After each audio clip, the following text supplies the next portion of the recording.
and very warm welcome again. And yeah, I know after lunch is always, I think, the most difficult time slot in a conference, but we are looking forward to 3 exciting papers. So yeah, I will start the panel now. And I'm very honored to introduce Natalie Naimark-Goldberg, who is, as we all know, the mastermind behind this conference. Dr. Natalie Naimark-Goldberg is an independent scholar, and her research focuses on the history of Jewish women in Germany from the 18th to the 20th century, and the history of the Haskalah movement. She is the author of Jewish Women in Berlin and Enlightenment Culture, published in 2013, and editor of A Woman's Right, Writings on Feminism and Judaism, appeared in 2019, an annotated anthology from the writings of Berta Pappenheim in Hebrew translation.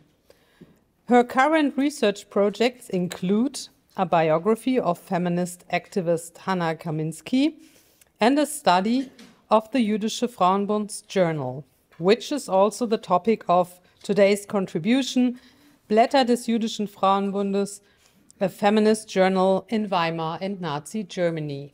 So, the floor is yours, Natalie.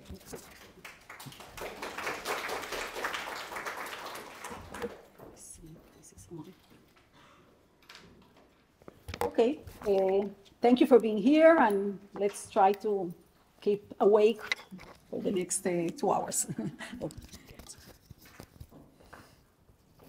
Okay, so I'm very excited to be here at this conference, which obviously is a topic very dear to me, and I would like to thank all those who made this possible, especially Irene, Anna Dorothea, Kim, and Abigail. We were a team working together, and it was really wonderful working with you. I'm also very grateful to the Jewish Museum for hosting us. We heard about the Jewish Museum, the connection with Berta Pappenheim, which not by coincidence, her name is in the Platz next to us. And I would like, following things that were said before, I would also like to remind you that there is also important material here at the archives, which I don't know if all of you know, but there is a Dora Edinger collection, and it includes documentation also about what was perhaps the first attempt to write a history of the Jüdische Frauenbund in 1958, including a correspondence about this between Ottilie Schönewald, the last president of the Jüdische Frauenbund before the war, and commissioned by none other than the Leo Baeck Institute in New York. So we've gathered here to commemorate the 120th anniversary since the establishment of the Jüdische Frauenbund. We may take this opportunity to mark another significant date as well, the centenary of the Blätter des Jüdischen Frauenbund, the Frauenbund's newsletter, which was first published in October 1924 and appeared monthly for 14 years until banned in November 1938. Frauenbund scholars among us have probably used this journal in our research, and we already saw examples of that.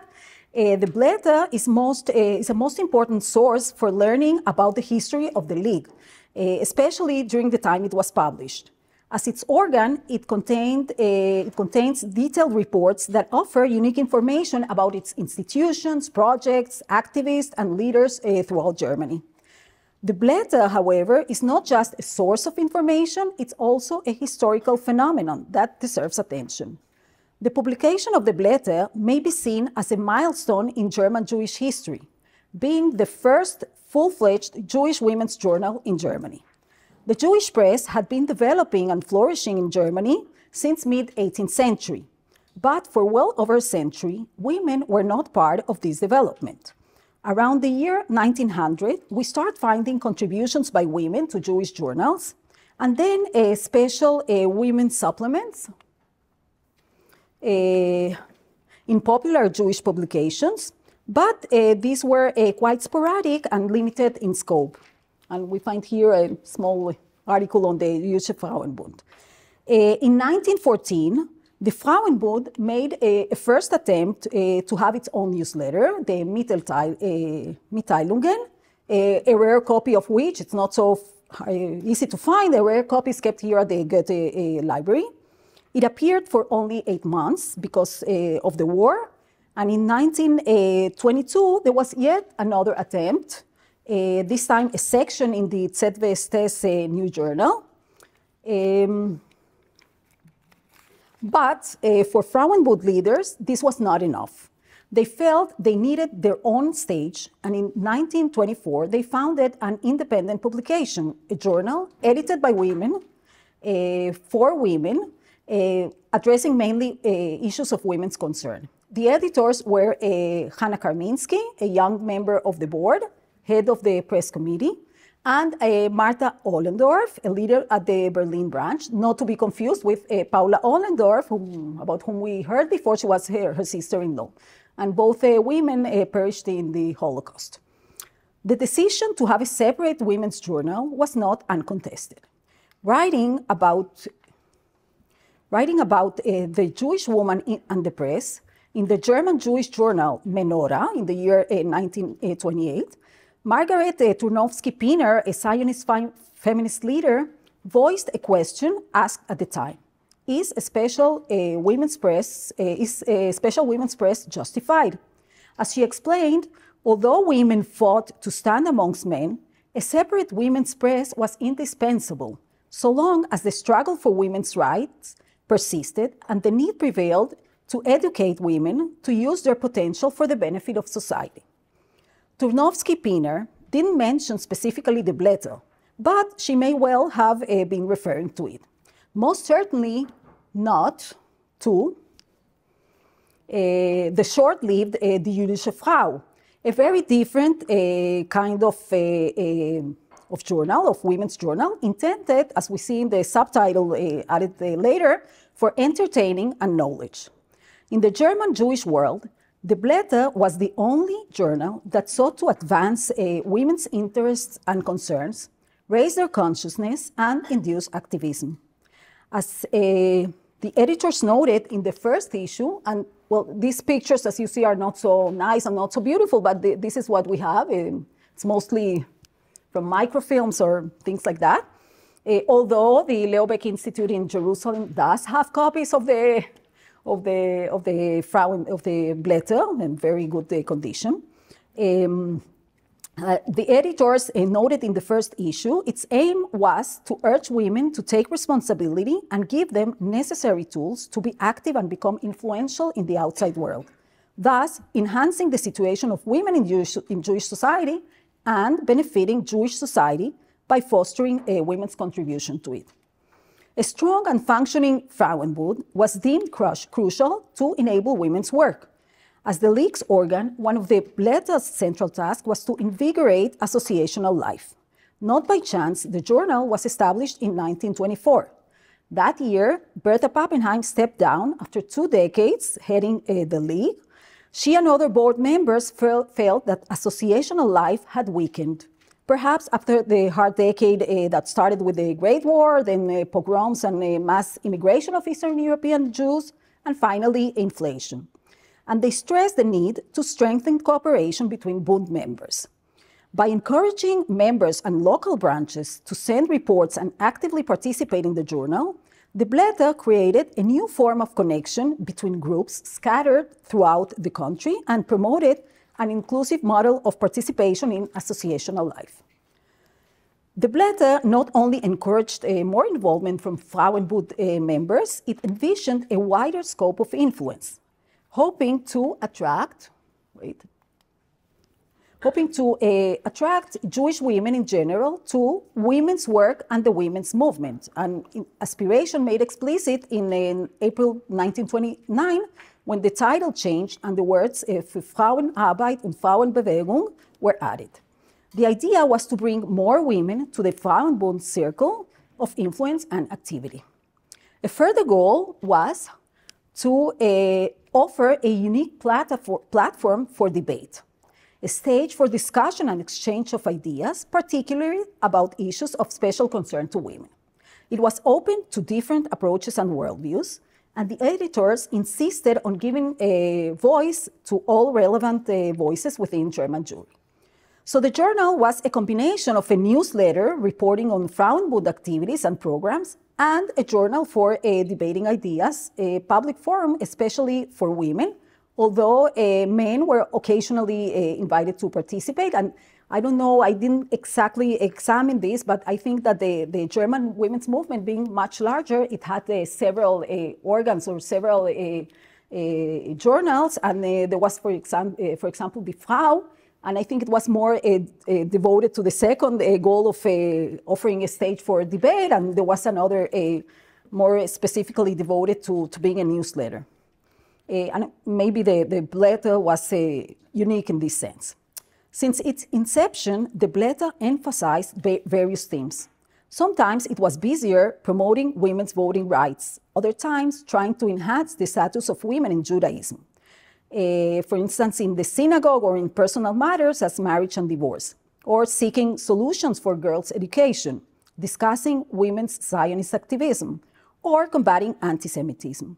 What remained constant was what we could call a feminist impulse, the effort to challenge women's subordinated role, to promote women's interests, empower them, and offer them a comfortable place to raise their voice. This aspect of the Blätter prevailed until its very end, even during the Nazi era.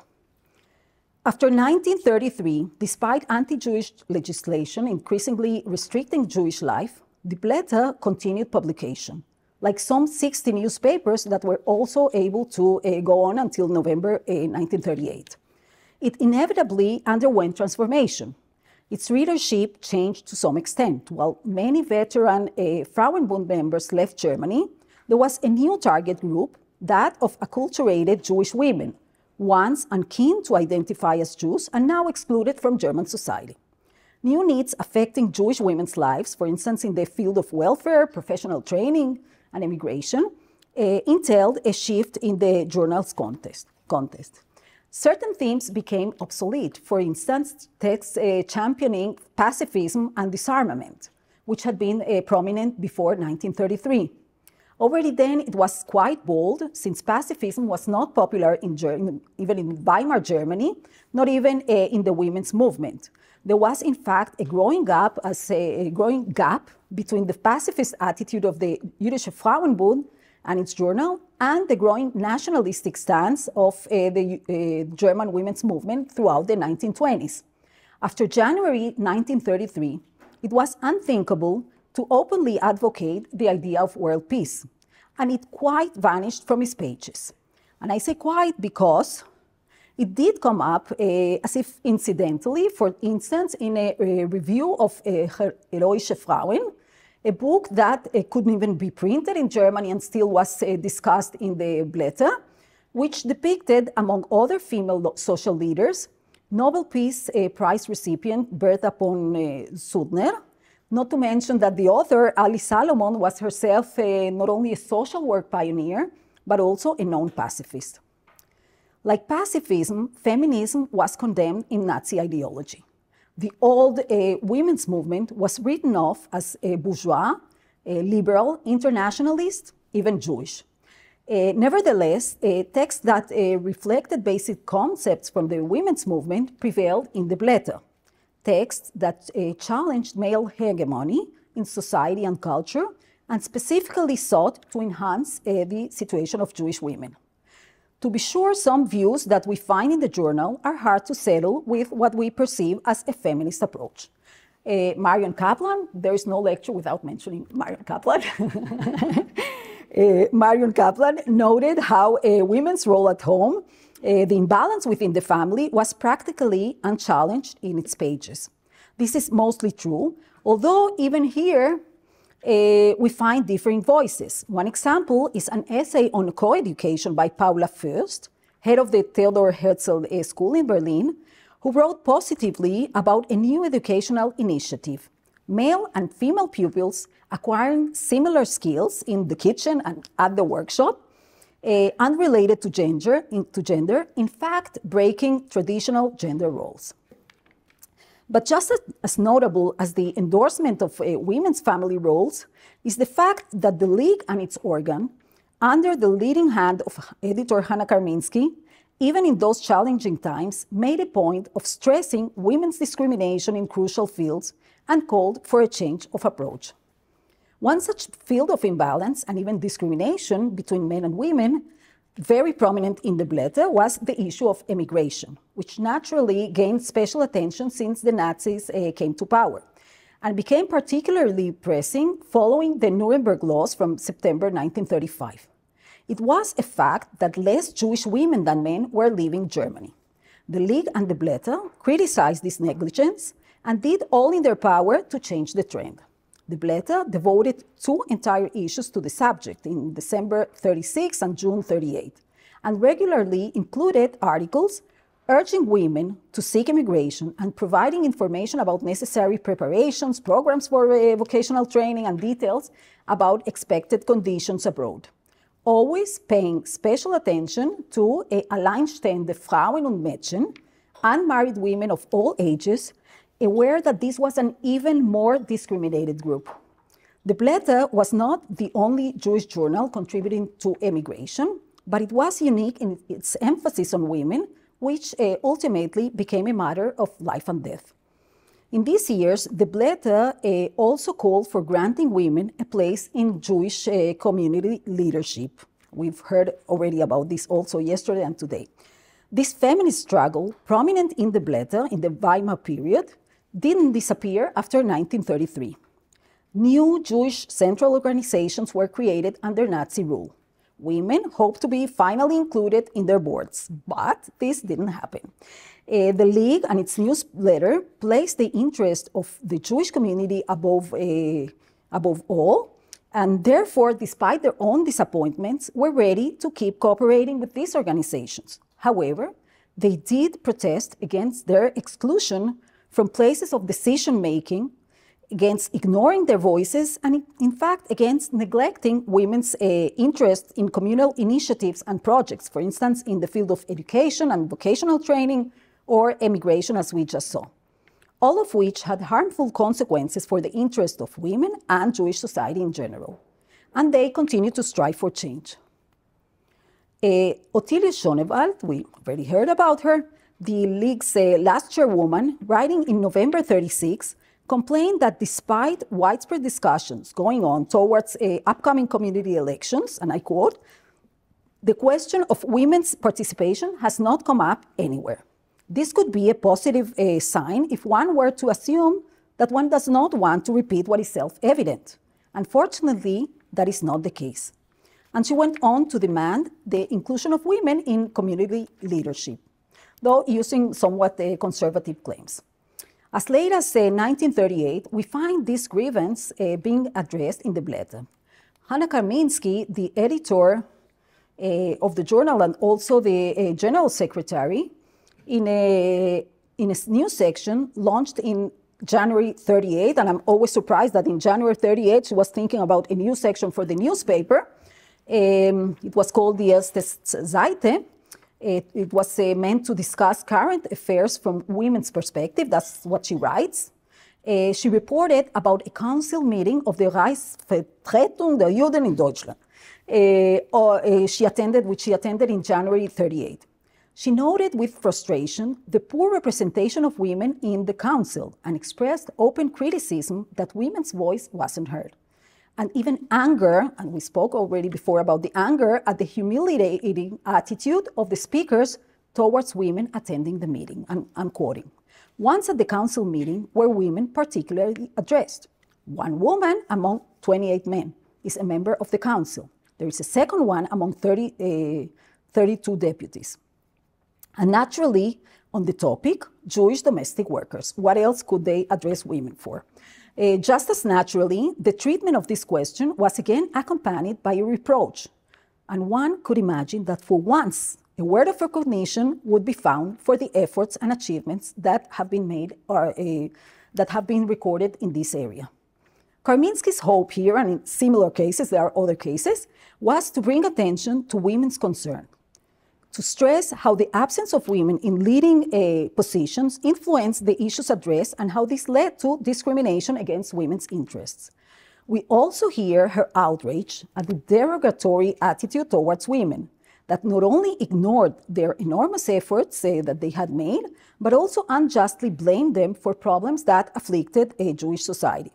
Similar accusations had been heard before. When women were fighting for suffrage back in the 20s, they were told that because of their aspirations, they had neglected the family and thus gave rise to demographic problems. As we see, this attitude prevailed also in 1938. Among the many things we could add about the Blätter's feminist approach in this period, I would like to raise a last point, which has to do not so much with criticism as with an effort to inspire and strengthen women, raise their value and worth in their own eyes. Tudnovsky-Piner, whom I mentioned before, in her essay on Jewish women and the press, noted that, and I quote, by depicting female figures, women's lives and women's achievements, the press has an impact on women's actions. And we may add not only on women's actions, but also on their consciousness and pride, and on their value in the eyes of others. This is a task that the Blätter eagerly embraced, constantly presenting prominent women from past and present as a kind of a counterweight to the better-known male pantheon. One way to do this was by publishing obituaries of worthy women. This had been common practice since the founding of the journal and continued after 1933. Through these obituaries, the journal not only wished to honor women, many of them from their own ranks, who had no chance of being acknowledged in any other public stage, but also to inspire other women. Another way was to bring to prominence women's cultural production, for instance, through book reviews, and there are many examples I could give. I just chose this one. I liked it. So this is in October 1937, Berta Bach-Strauss, a writer who made numerous contributions to the Blätter, reviewed a book by Martha Wertheimer dealing with Tamar, King David's daughter. She thanked the author for this unusual book and praised her for bringing back to life the tragic image of a woman barely sketched in the Bible. So Berta Bach-Strauss writing here, so she sheds light on the biblical heroine, unknown at that time, and on Wertheimer's female intellectual activity. Regarding women's role in culture and stressed in the Blätter, let me end with a beautiful essay printed in April 1938, written by Mala Laza, a now forgotten poet, writer, and journalist, very active in the 1930s. The essay, it's called About the Creative Writing of Jewish Women in Our Time, and its author. They deserve more attention. I'll just quote some lines. Referring to creative endeavors at the time, Laza emphasized their significance to posterity, not because of their exceptional quality, but for another reason. And she writes, "It will never be forgotten that a Jewry torn apart did not fail to devote itself to high things beyond suffering and worries about emigration, and within prescribed limits, fought for the existence of a Jewish human culture, without which one can vegetate but not live. Our names will not remain, just as the name of all those who chanted in the ghetto back in the Middle Ages have not been handed down to us, but only their songs. It should be enough for us if, in coming times, our descendants will live through the records of our poetic efforts and say women were also at work back then." This is, I think, a powerful and empowering message she was sending, urging women to go beyond physical distress and engage in spiritual, cultural matters, no matter how qualified they were. Mala Laza ended up working in domestic service in Britain during World War II. She died young, sick, and poor, unable to retake her creative work, probably certain that no one would remember her name. To sum up, what I've tried to show here is the presence of a feminist attitude and a feminist train of thought in the Blätter, not only in Weimar Germany, but also under a Nazi regime. what not only justified, as we saw at the beginning of the talk, but probably enabled its existence for 14 years until order closed. This was the uniqueness of the Blätter compared to other journals published at the time. One could probably pick a different set of examples to show a more conservative direction. As we have seen, the journal was open to different views. Still, we can certainly find other voices. Still, I believe that feminist attitudes had a strong presence in this journal. This is all the more worth noting since this was a defiance to the dominant ideology. Although Jewish journals were allowed to discuss subjects that were forbidden in the general press, editors had to be very careful of censure, which usually took place after publication, to avoid the risk of being closed, and yet these issues rose in its pages. The few examples chosen from the wealth of material contained in about 160 issues of the Blätter show how deeply ingrained the feminist approach was among Frauenbund leaders and many of the women who wrote for this journal. To what extent this approach reflected the attitude of its readership, this is a question often asked about the Jewish press in general under Nazism that remains open. Thank you.